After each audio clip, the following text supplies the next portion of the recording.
Good afternoon. I'm Dr. James Smith Jr., and welcome back to the Dr. James Show. Again, super excited for our guests in particular because I love it when my worlds collide, my international world with my US world. So to bring them together into one space, one room is super exciting for me. I'm looking forward to introducing and having the conversation we're going to have with Mr. Tufail Syed. But before we do that, and actually before we move into our segment of Alumni Love, I hope you're enjoying your summer and I hope you are being safe, being mindful that we're still in a pandemic. So enjoy, but be safe. Take care. As I indicated, it's time for a little alumni love.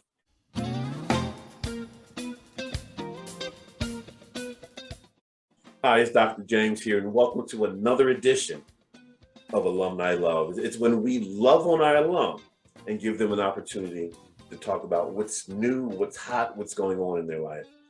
We're honored today to have our alum, Tim Killian. Tim, what's going on, my brother? Hey, Dr. James, thank you very much for having me back. I really enjoyed the first time I appeared on the show, and I'm very proud to be with you here today. And we enjoyed having you here with us as well. But listen, you know what you're here for. You're here to drop it like it's hot, to tell us what's new, what's going on, what's big in your life post Dr. James Show.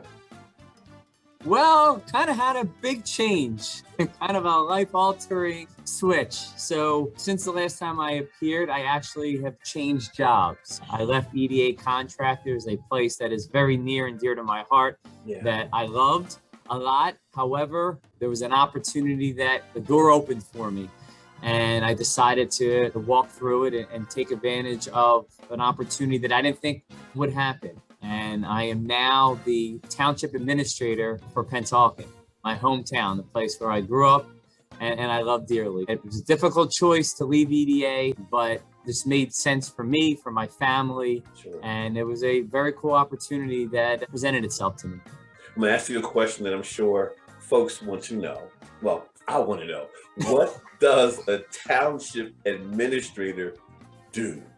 The easiest way for me to put it, for anyone from the private sector, that's where I've spent 20 years of my career, is basically I'm the CEO of the township. I oversee all the daily operations of what happens for Pennsauken, from trash pickup to finance to parks and playgrounds, to anything that happens within the town, I oversee. I report to our board of directors, which is Township Committee, which is the mayor, deputy mayor, and the three other members of committee. And basically, I make sure that our residents are getting the services that they need and deserve, and make sure things are running well here in Pennsauken. That's awesome. They are fortunate and blessed to have you. And see what happens when you come on the Dr. James Show? Absolutely. Absolutely. Tim, stay safe, be well, take care, and go do what you do. You're doing a phenomenal job. Thank you, sir. I appreciate it.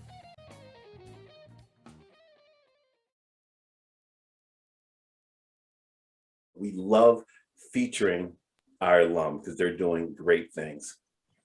Our guest for today, I met him several years ago in Singapore.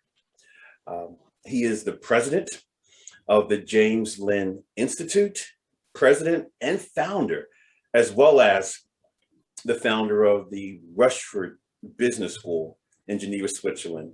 His name is Tufail Syed. Welcome to our show, sir. Thank you so much, Dr. James. I am extremely honored and proud that I have the opportunity to be here to talk to you and to your friends and colleagues who are watching. I've been looking forward to this for weeks now that we've set it up, and I'm finally here, and really looking forward to having a great conversation and that human experience that we will talk about. That's great. That's great. Who would have known that years ago, when you were at the Rutgers University Executive MBA program in Singapore, and I was teaching the class on leadership. I think we have a picture of you at graduation where you're standing nice and tall and proud. Who would have known that all those after class walks back to the hotel would lead to us building a solid relationship to the point where you even have asked me to be on the faculty of the Rushford School that's in Switzerland. Who would have thought it, huh? Yes, I mean, obviously the Rutgers experience was an amazing experience. And we'll talk about a lot of other experiences that I have been through in my journey. But it stands tall in that list that I have of extremely memorable and enjoyable experiences in my life. And obviously you were sort of the feather in the cap or the icing in the cake in that experience. And one of the reasons for that was the connection. The connection that I had developed, and within a very short period of time, because as faculty you would travel from the US and spend a short period of time with the students. It was very intense. But that intensity perhaps was quite a catalyst in bringing us together. And even those walks, while casual and pleasant, I think had a lasting impact on wanting to grow that relationship further. And we have been deliberate and consistent with wanting to move forward with that. And I'm so proud and happy that we have maintained that over time. And I think it's a good example of alumni engagement, especially from your side. Keeping in touch and ensuring that we commit to more things doing together, and I look forward to even doing that in the future. So yes, thank you for that. Oh yeah, those conversations were rich. We both were vulnerable. We talked about the future, our families, and I said he's going to be in my life, and I'm going to be in his life. And speaking about life, you do a lot. I introduced you as the founder and president of universities. But you cut your teeth as a physician, yes, researcher, clinical, medical. You've done a lot. Can you let our listeners and viewers know a little bit about how you got here with what you're doing right now?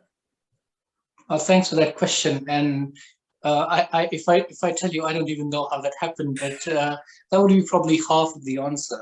But there's always some method to the madness, isn't it? I come from a place in the world called Kashmir, which is way up north of India and between Pakistan and India. It's a very beautiful place called, many people call it the heaven and earth, and it's very scenic and full of flowing rivers and meadows and mountains. And that's where I was born and raised and spent a good part of my life. And perhaps my love for photography and nature perhaps comes from there. Yes, we're going to get to that because you are the photographer's photographer.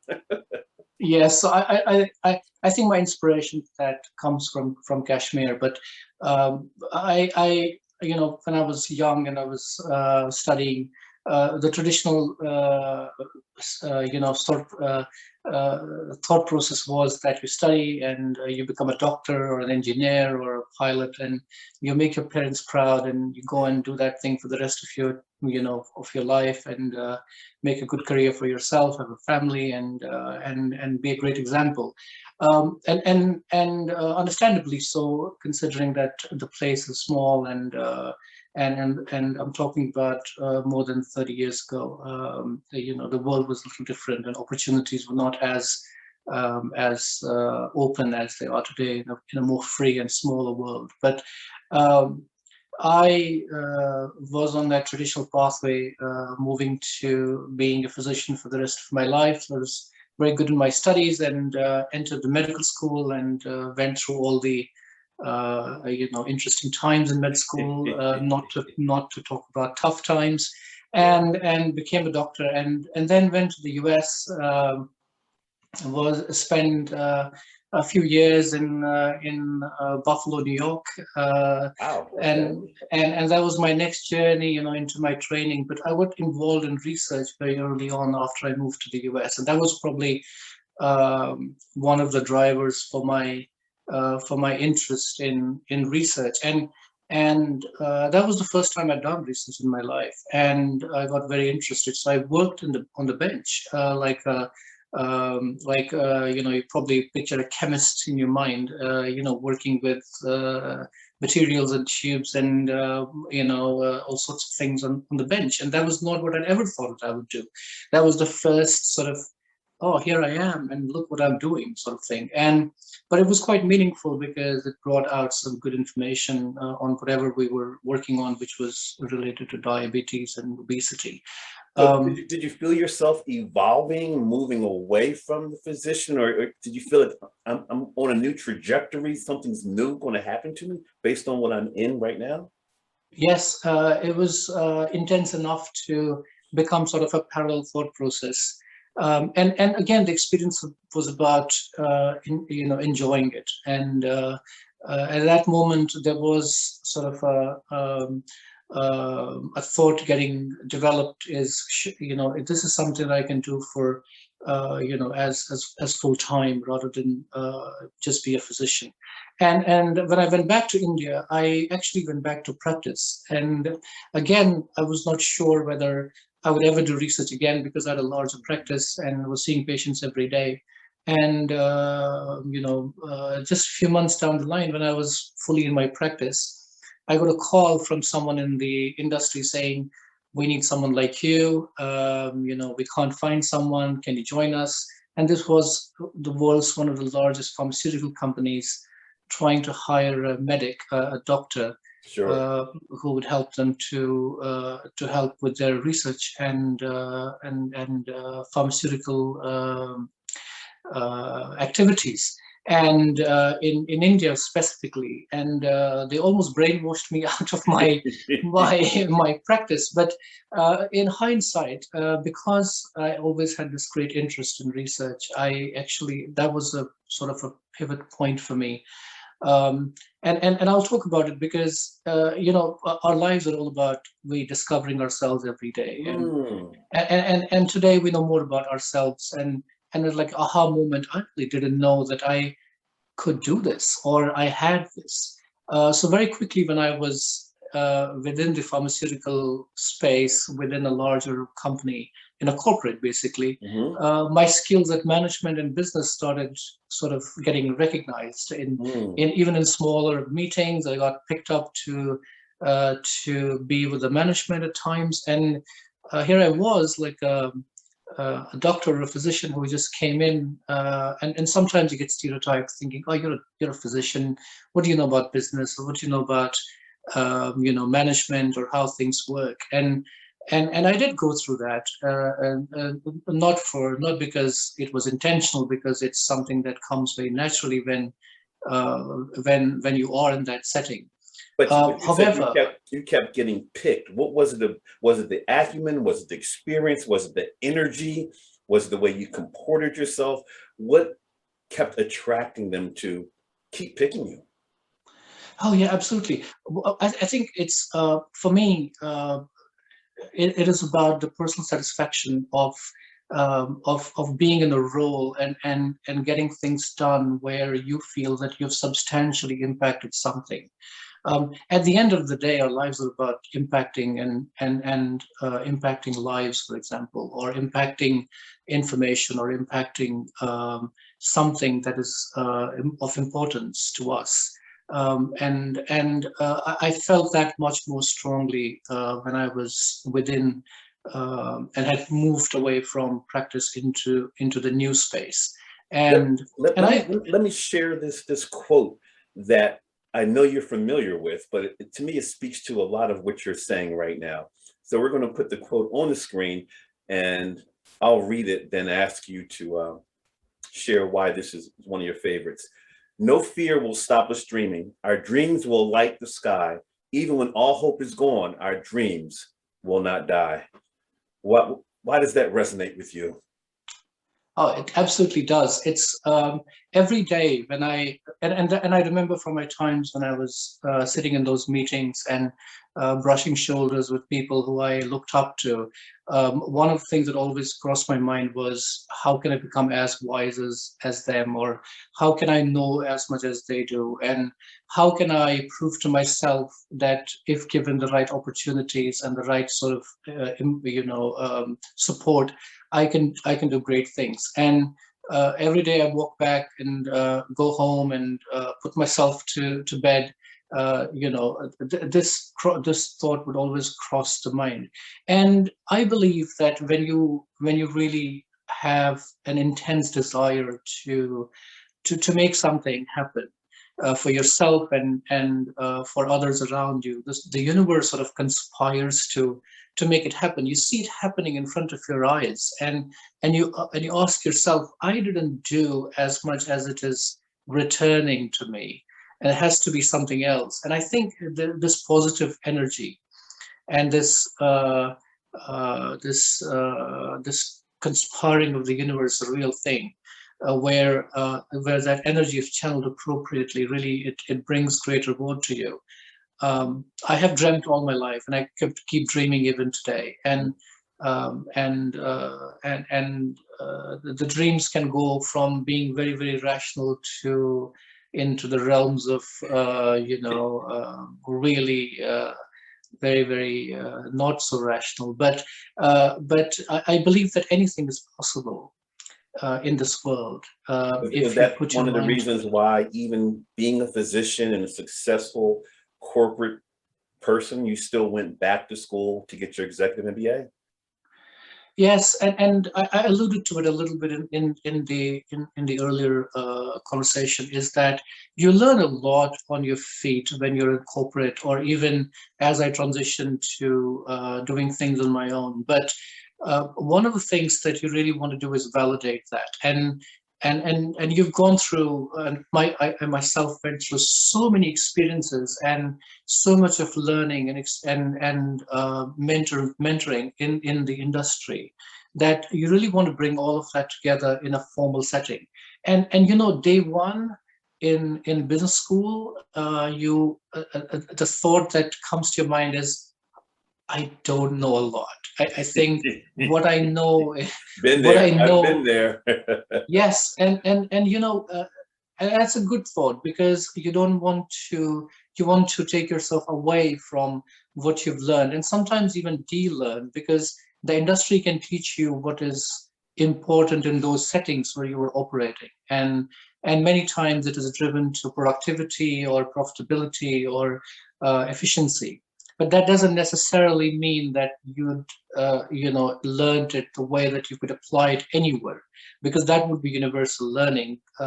And that's when business school comes in, because it brings you it takes you to the fundamentals, and that's when you really bring your experiences and your learning from what you've learned over 2 decades to your class, and now you have peers sitting around you with their own experiences. It becomes a very good hot mix of some amazing experience. I let's think let, let, that's let's let's let's park there for a second. We're talking about experiences.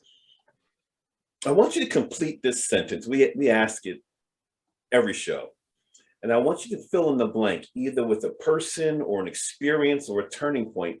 And the question is, if it were not for blank, I would not be here today. If it were not for blank, blank can be filled in with parents, a person, a coach, a mentor, business school. But something that happened in your life, or someone who played a key role in your life, that has contributed to your success today. yes, and you did mention mentors, not one but many. I think, and that's why at Rushford, one of the things that we do very, very intensely is bring mentors to students who are not faculty, but people who take decisions day in and day out in the business landscape, or even people outside of business quarters, if it requires to bring a mentor. Now I'll come back to why. And I have been very blessed, and I think that has shaped my career and my even my thought process, and made me a better person overall by being exposed to very good mentors along the way.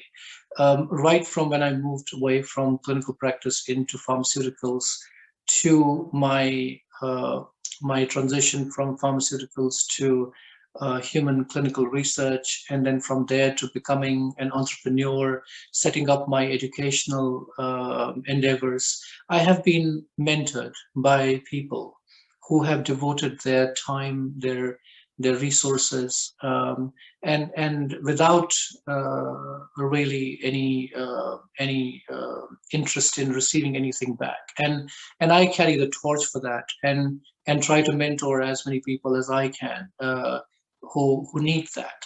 And I think in the in the growth of the human race and the growth of individuals, we always will require to be mentored.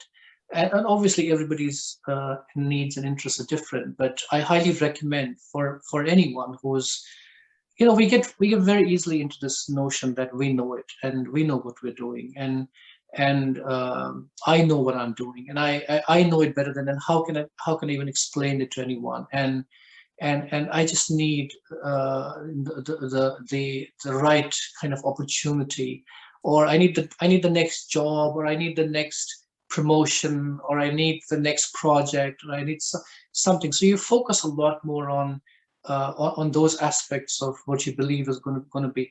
But if I had to give one advice to professionals who have not gone through a mentorship program, a formal mentorship program, invest some more of your time in getting a good mentor, or more than one mentor, and you will see the difference it makes to how you position yourself to brace for success. I love that you said multiple mentors, because I believe in having a diverse group of mentors. Having folks who have the same experience as you will only get you one way, but having diversity Yeah. with regard to gender, race, ethnicity, age, you Yes. name it, adding that to your team. Tufail, we have a question in the chat room. Let me read it to you. It says, with your medical research background, do you anticipate any medical advancement occurring in the future, i.e., more COVID advancements, cancer treatment advancements, et cetera? Any thoughts there? I see you nodding your head, Absolutely. so dive in. Oh, absolutely. And I, just for the sake of keeping the audience aware, even when I'm doing education, mostly, I am quite busy in the research space as well, almost on a daily basis. I consult, and I do have some associations in which I do this. And all I can say is that we are moving into a very exciting part of the evolution of medical science and therapeutics in treating medical. What's making it excitement? Because there's a lot of fear out there. There's a lot of uncertainty out there, lack Yes. of trust. So what's making it exciting? Um, for me, if you ask me, I'm a person of science, and I look at data, I look at facts, and I look at history of medical science and what we have achieved over the last many decades. We are moving into an era where technology plays a huge role in how medicines will develop, how devices will be developed, and not only technology, but also technology at what we call nanotechnology, or technologies that will enter and will impact the body in a very in a space where we would not be able to go before. We give medicines to patients or to people, and we understand at a macro level as to what they're going to do in the body. But now we can target very specific parts of the body at the cellular level, at the molecular level, and create precision therapies where we know that exactly what the outcome will be. And it's also, we are entering an era of personalized medicine where in the past, we would give the same medicine and the same dose to every patient and hope for achieving the best results for those patients. But now we're moving into really curating patients and differentiating patients on the basis of how well they will do to, in response to a particular therapy, and also what the side effects will be. And we're all differently built in terms of, how we respond to therapies. But there's also going to be a lot of focus on prevention and on not getting sick in the first place. And as we move forward, we will see that it's going to be more than just keeping yourself healthy by good eating habits and sleeping and the lifestyle related aspects of it. But we could even see therapies that are not, for treating diseases or medical disorders, but to keep you healthy and to make you live longer and stay away from. And vaccines are a good example of that, but vaccines are just a very small example of that, and we will see a lot more happening in the future in the next 10 to 20 years. Well, we're going to do our best to make sure we help you stay healthy and not have you come on to be interviewed at 2 o'clock in the morning, your time in Brisbane, Australia. It's 2 o'clock in the morning. We really thank you for coming on. The whole You're world welcome. was impacted last year and still being impacted by the pandemic.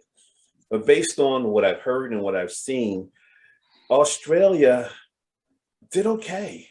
Can Yes. you share why you believe that is and what you guys have done and what you're continuing to do? Yeah, great question. And I really feel for people out there, and I know a lot of them who had their lives impacted because of COVID, either through one or more of their family members either getting very sick or perhaps even passing away because of COVID. And I have personal friends and contacts who've gone through that experience, and I feel I empathize and sympathize with them. But also, if you had jobs and businesses and other aspects of their lives that got impacted with COVID, and it's such a phenomenon that such a global phenomenon where all of us are bound by this this sort of tragedy that we have braced ourselves to. Australia is, and also great human spirit fighting it globally, getting the science through, and at individual levels, families keeping themselves together, taking care of themselves. So it's also bring out that element of looking after each other and at a global level. So we could have a separate sort of 1 hour conversation just on that, but and it's amazing. But Australia is so, everybody would talk about Australia and say it's too far. I don't want to go vacation in Australia. It's so far out in the South Pacific. And what if I get lost there?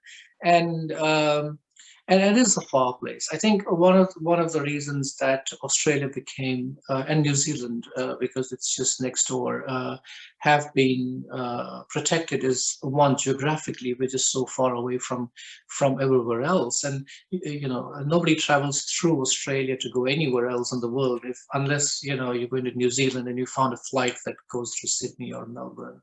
Well, so that's Sydney, one. I've done Sydney once, and it was beautiful. It's such a beautiful country. That can be another 1 hour of discussion. But I think that's the more physical aspect of why COVID was. But I think the Australian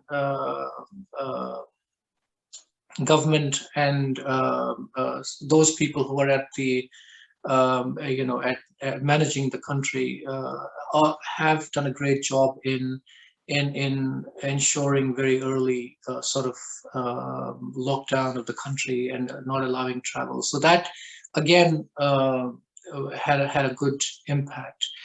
But I have something more to say, is that I felt, having lived here and also having my family in India, for example, my friends and colleagues in the US and UK and other countries, and we keep talking about this all the time.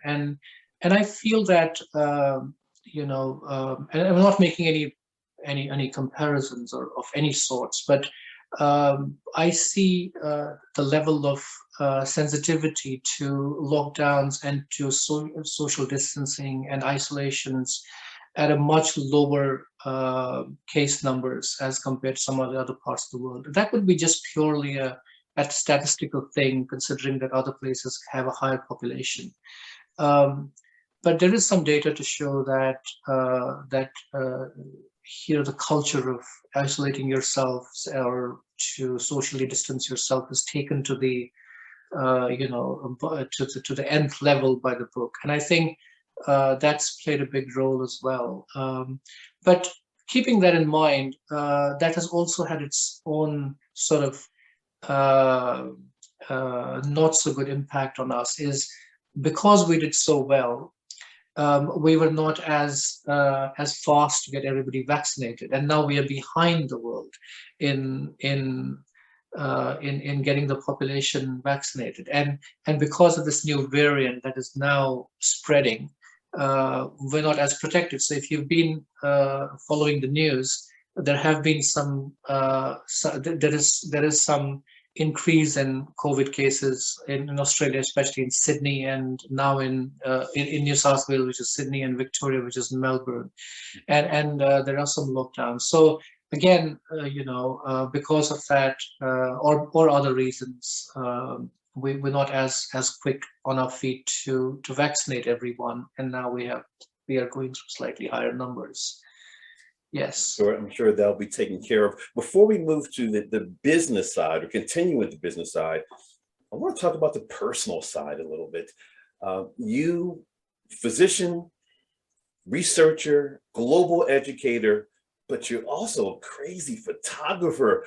We're going to pull some of your photos and show them to the audience, but you and talk to us about the butterflies, the monkeys, the lions, tigers.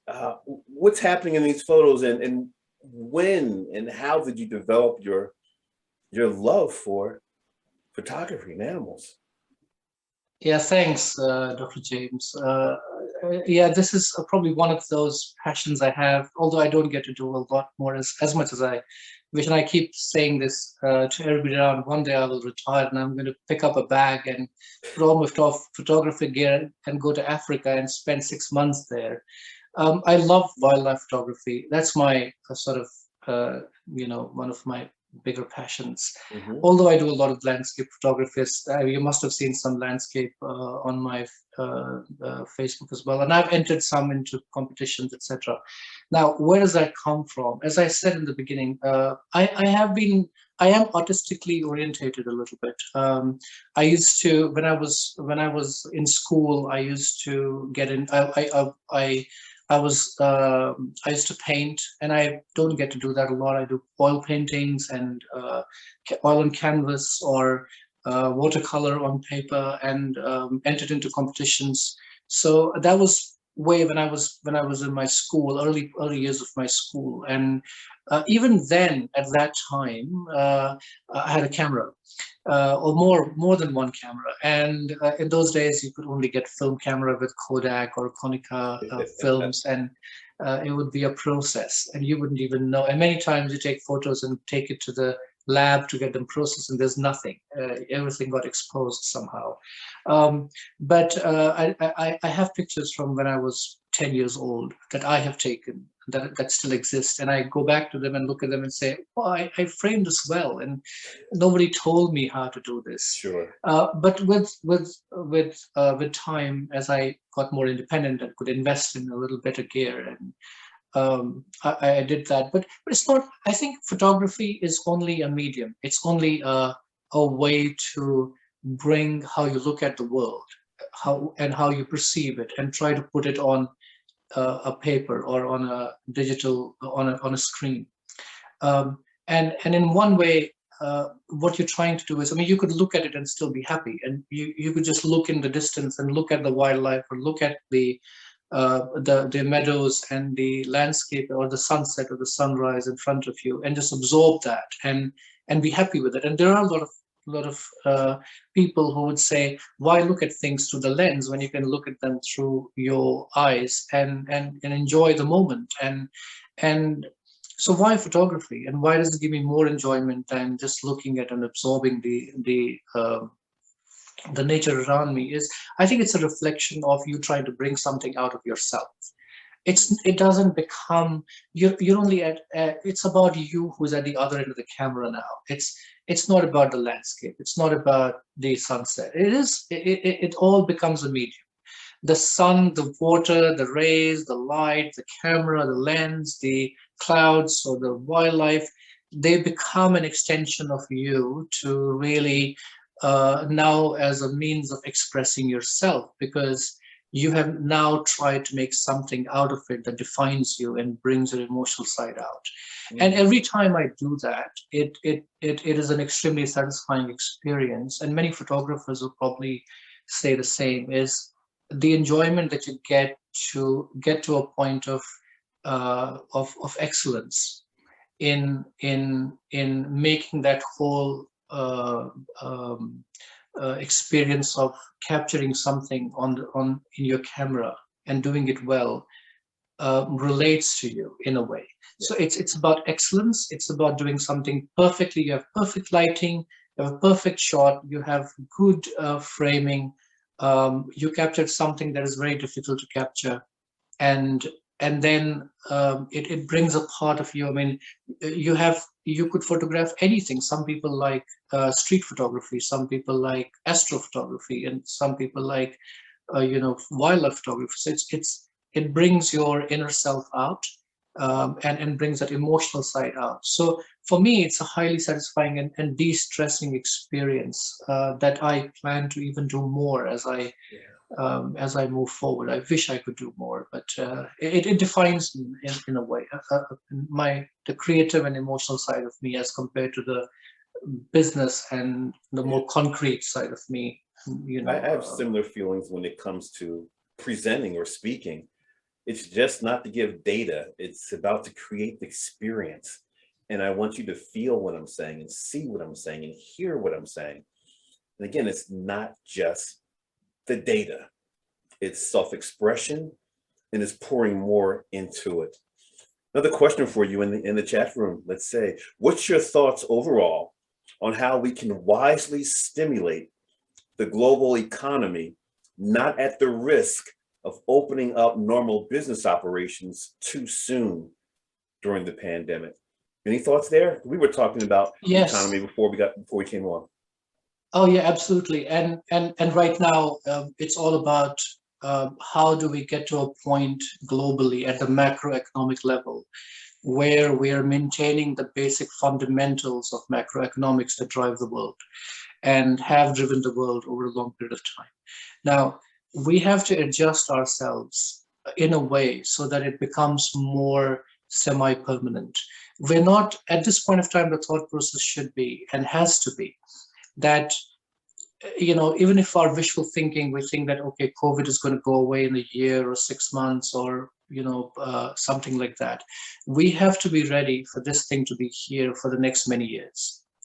And even if it goes away physically, we as human beings would have become a little more adjusted to this new way of living.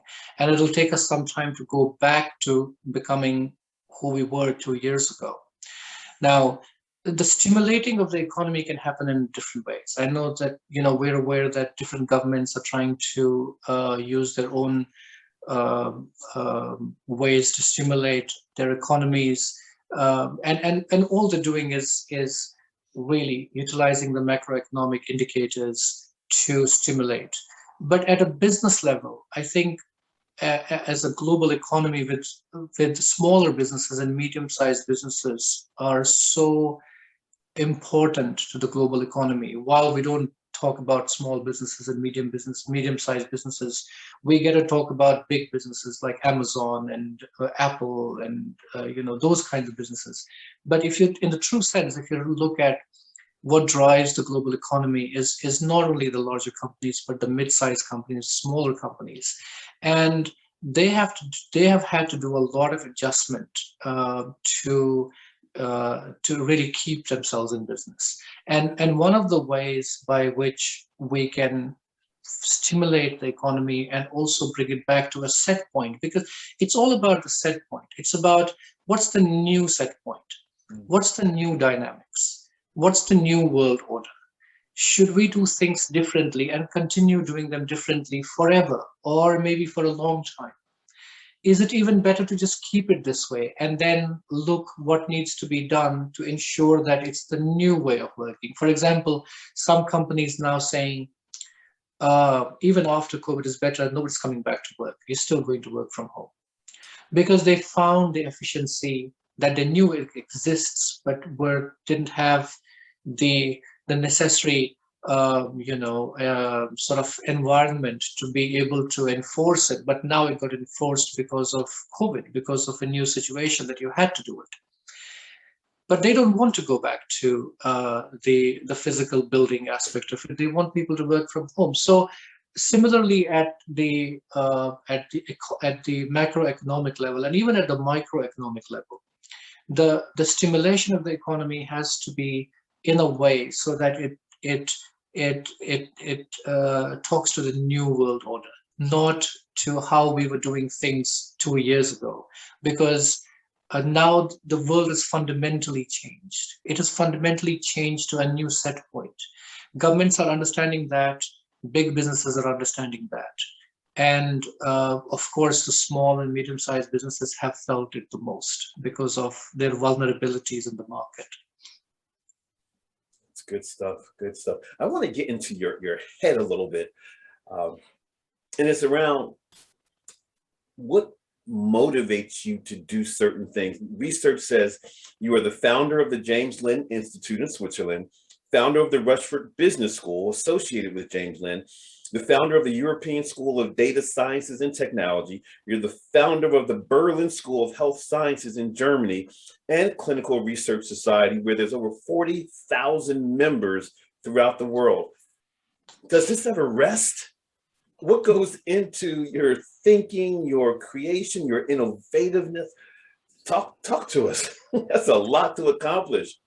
Yeah, thanks for that. And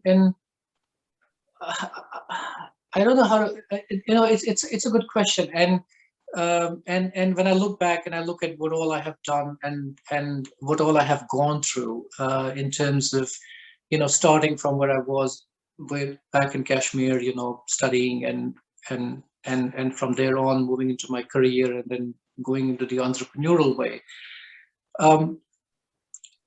I sort of think that we as human beings have a lot of capability. When I look at, and even today I'm very critical of myself. And if you hear me speaking candidly about myself, in terms of what I could achieve, I will say I can do more. I can do a bit more.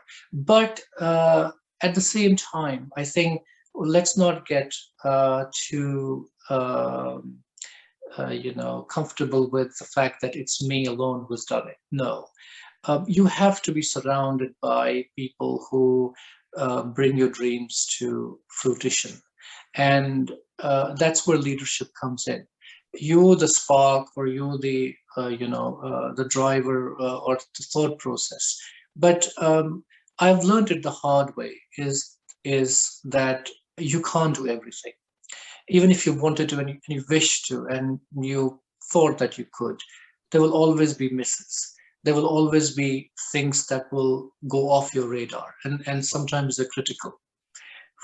So when you look at, at my level of my mind, I look at myself, and you wanted that, isn't it? Is create, and bring more out. And there's much more than out there that I can talk about that I've been a part of, and that's an engine. That's something that really needs to go, because there's a constant churn, there's a constant entropy that something needs to be created, and these are all areas of need. When we create, and I'll talk a little bit about it, I founded the James Institute 15 or 16 years ago. That was when there was in Asia at that time, there was not much of human clinical research happening. And the industry just moved out of the US and they were trying to bring clinical trials to Asia. And there was not much talent. So the institution was born to just help upskill professionals so that they could enter this industry. I didn't really know that it would go from there to become a global phenomenon. I mean, we have more than 12,000 alumni in 100 countries, and we transformed the institution from being a sort of a training institute to a higher education, powerhouse. But that happened with a lot of mentors coming in, with the staff, with leadership within the organization. So I do give most of the credit to people around me who have brought that to life. But at a personal you're big level, into global education, though, aren't you? what was that, James? I said you're really big into global education, right? Yes. A new degree, right? Yes, and I'll talk a little bit about that. Now, the whole educational paradigm, again, like we talked about research and medical science, is overdue for a transformation. I mean, everybody will agree to this, that the way we've been brought up is go to school, go to college, get a degree, get a job, and make it good for yourself, have a family, and then be happy, at the end of it. And and and that paradigm, obviously, and many people know that the paradigm is not perfect. We need to be happy always. And happiness is the background canvas on which you paint your life. There's no happiness tomorrow when I will buy my new car or my new house or get a new job or get married or have a child and so on and so forth. Happiness is your canvas. It's what you draw your life on. And that's where education comes in. And the traditional setup of education was that it would be a source of happiness. At the end of it, you're making money and you're getting things done in your life, you're making your parents proud and getting a degree and getting to wear the robe and getting a good job and do great things. But at the end of the day, we're trying to be happy.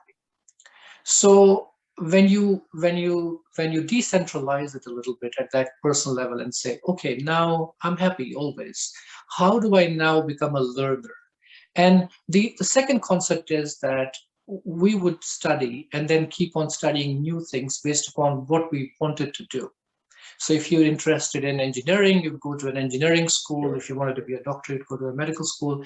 Not that we have to disrupt that machinery or that way of getting to a point where you're becoming excellent in supporting the community with a certain skill that you have. But there's more to education than that. Many people want to learn because they just want to learn, and they want to be good learners, and they want to become wiser, and they want to do other things with that knowledge and with that experience. And we've sort of taken the experience part a little bit out of education, as much as we have put a lot of focus on knowledge. And that's why, you're a graduate or even a postgraduate, you're in your first day at work, and you're like, how can I survive here? I know nothing. I have a postgraduate degree, I have a doctorate, and I just defended my PhD. But here, I can't even talk to an associate. He's how do I do this? So there's a disconnect there. So without even disrupting the whole global framework of higher education, although there will be constant disruptions as we move forward. Look at finance. Now we're talking about decentralized finance. We're talking about regulations going away. We're talking about we being the empowered entity to decide how things should be with the community around us. And education will be no different, but it'll be a process. In today's time, even if we don't deconstruct education to a point where it becomes completely decentralized, what we can do is bring a new system where students because we sometimes lose focus on the other side of the fence, which is the students, the learners, the people who want to acquire knowledge. What are their touch points? Where are they going to utilize it? What is the value getting created for them? Is it meaningful for them as much as we feel it is meaningful for them? So the idea is that you bring different institutions together globally and create a global consortium. And through this global consortium, you give to students um, the empowerment to decide what they want to learn.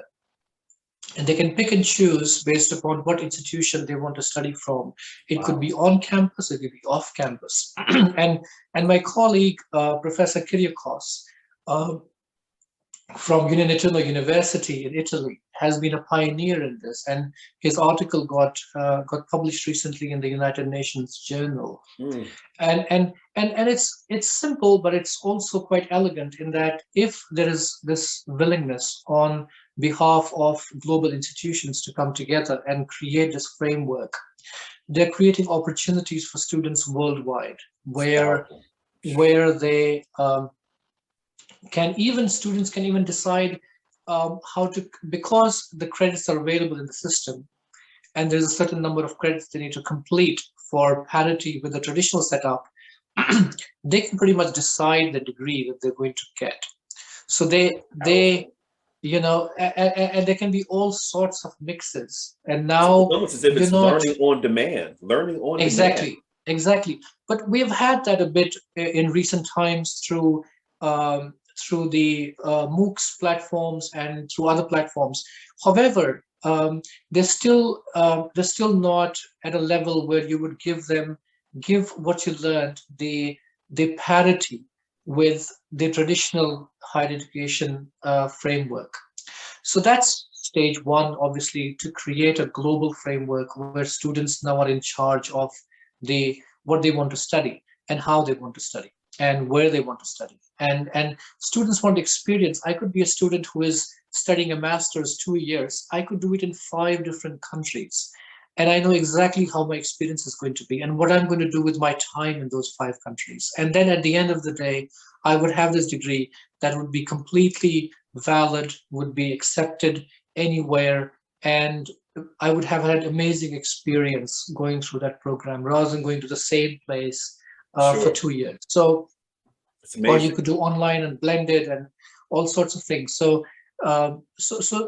yeah, I'm very passionate about being a part of this revolution, sort of in education, and we are trying as much as we can to create even new business models where it doesn't have to be so expensive. It doesn't have to be, because expensive means a lot of learners not being able to come in to the learning space because they can't afford it. So new business models where businesses have enough incentives to still be able to get into the space, but still make it affordable through new business models, through innovative business models. So you can put the best faculty in front of the students. Absolutely. You can give them the best systems, and you can give them great mentors. You can even create opportunities for them, but it doesn't have to be so expensive. Well, the thought that you had asked me to play a role, and thinking that I'm now going to be impacting students in Geneva, Switzerland, who have since reached out to me on LinkedIn. And speaking of LinkedIn, can people reach out to you on LinkedIn, Tufail? Yes, absolutely. Yeah, you're creating, you're disrupting education, and I love it. And you're creating a global opportunity for folks. In the chat room, it says, good to see diversity in the panel by including a South Asian. Thank you. As many of us as immigrants have a story of success in helping humanity. I love it. Specifically, finding mentors like me and getting gym packed. That's a good one. That's a good one.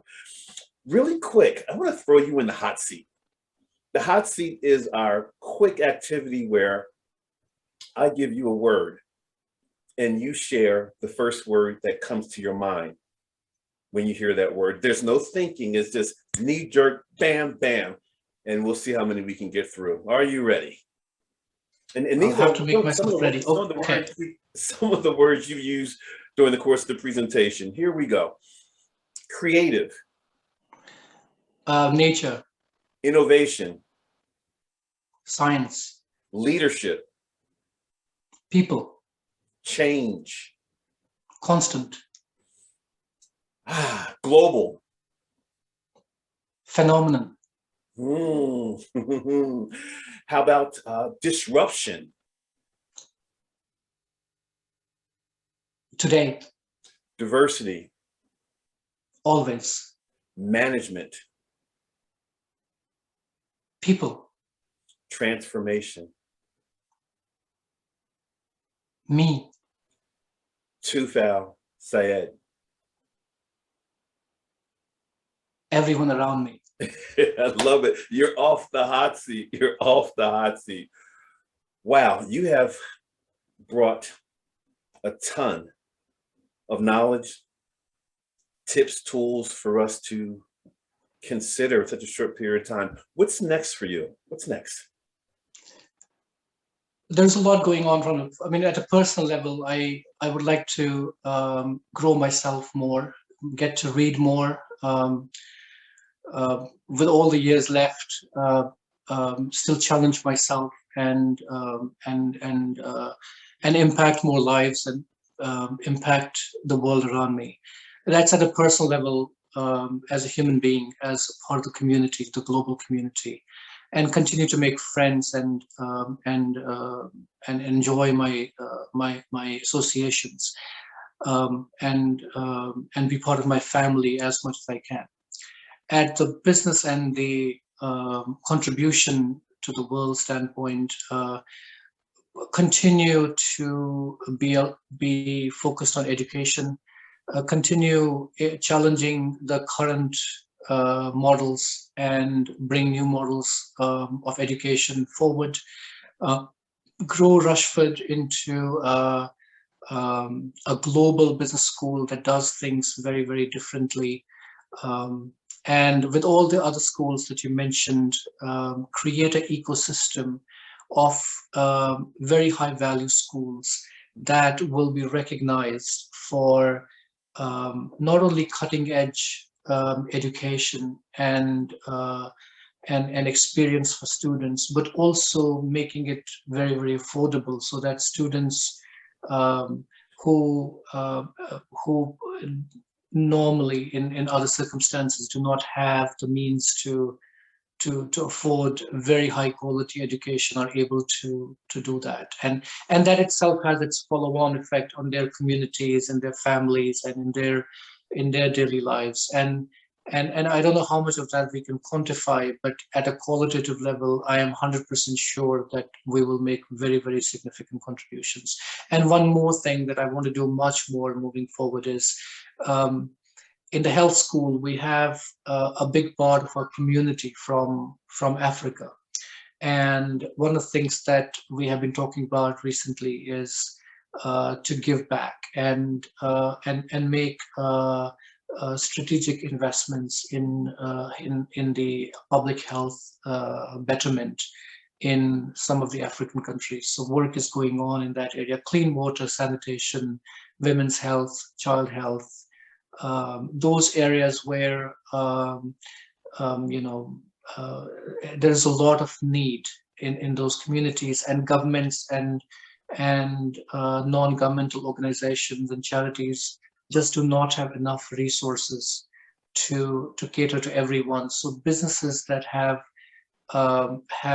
seen growth because of being active in those countries or those communities have the responsibility to just lend a helping hand. So I would like to do more of that in the future. Yes. So something tells me that's going to get done because you said you want to do it.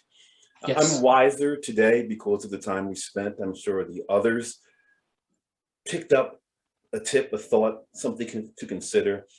It's nearly 3 o'clock in the morning. You were here with us today. Really, Tufail, thank you so much for that. We also want to thank the Pyramid Club for being our host. We look forward to seeing you next week with some more wisdom, some more information, some more inspiration. Until then, don't lose sight of the fact that you've just been Gym-Pacted.